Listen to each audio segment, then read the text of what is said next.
of the latest effort, HB 2500, with Republican Aaron Coffe of Luzerne County. The new bill would impose an 8% sales tax on cannabis products and a 5% excise tax on sellers, which Kincaid says would raise significant money for the Commonwealth. Conservatively, we're looking at $420 million a year. We constantly have been talking about for the last few years that Pennsylvania is going to run into, a fiscal cliff. This is a way to bring in revenue in order to address that. Where that money goes, however, is the biggest sticking point. The bill would distribute money to establish a cannabis business and regulation fund, along with law enforcement and treatment services. The impetus for legalizing now follows Ohio's legalization last year, meaning every state bordering Pennsylvania, aside from West Virginia, has legalized recreational marijuana. It's a real problem because we are losing revenue that we could be using to reinvest in the people in Pennsylvania, and instead that's going to invest in people in other states. This is a major economic driver, this is a major jobs driver, and this is something that is going to serve justice and help Pennsylvanians in a myriad of ways.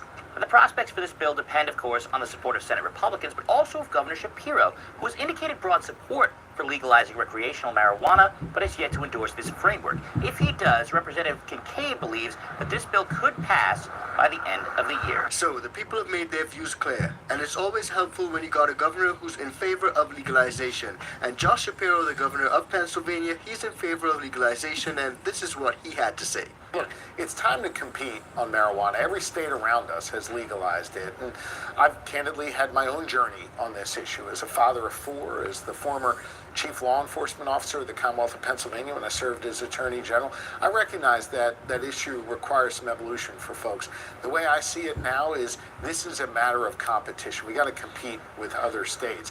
We also have to stop draining resources away from law enforcement, and we've got to make sure that we regulate this industry instead of letting the black market continue to run amok. So hearing Governor Shapiro's stance on this is really refreshing, but that's not always the case because there are always some people who are still willing to oppose it. So along with some changes to corporate taxes, Shapiro believes that taxing cannabis as well as skill games could help bring in more than $1 billion needed to help pay for increased costs for health care for the poor, as well as some increases to education funding that he wants to pass as part of the budget. But there is some skepticism about this plan. Will this be the year we see legalized recreational cannabis for adults in PA? I don't see any path whatsoever. Lancaster County State Senator Scott Martin says he's not convinced the votes are there to legalize marijuana. They're gonna have to take a shot. Revenues that never materialize on the level that they said.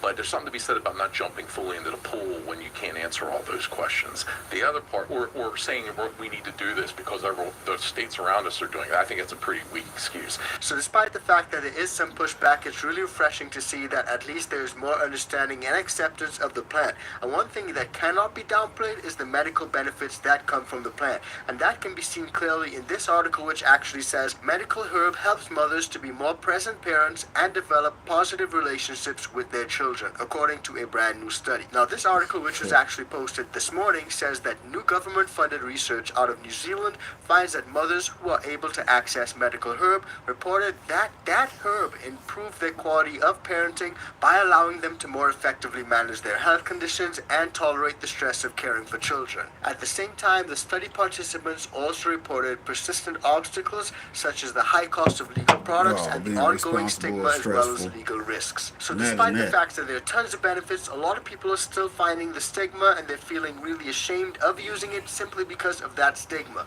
but also because of the legal risks and the high cost of the legal market. So there are a lot of health benefits when it comes to the good herb, and according to this study, a lot of the parents actually found that the good herb enabled them to manage their own health needs such as anxiety, endometriosis, and arthritis. So from that point of view, you guys can see it's bittersweet. There are a lot of benefits, but there are still a lot of stigma, and the fact that some people still have to hit the illicit market or the free market to get their medicine. Now, speaking of the free market or the legacy market, a lot of people will find this next story to be good news if you've been operating in that market for quite some time. And according to this article, Virginia Crime Commission says that all possession records should be sealed. With Virginia's short 2025 legislative session underway, state officials are recommending that lawmakers seal all criminal records pertaining to offenses for simple possession.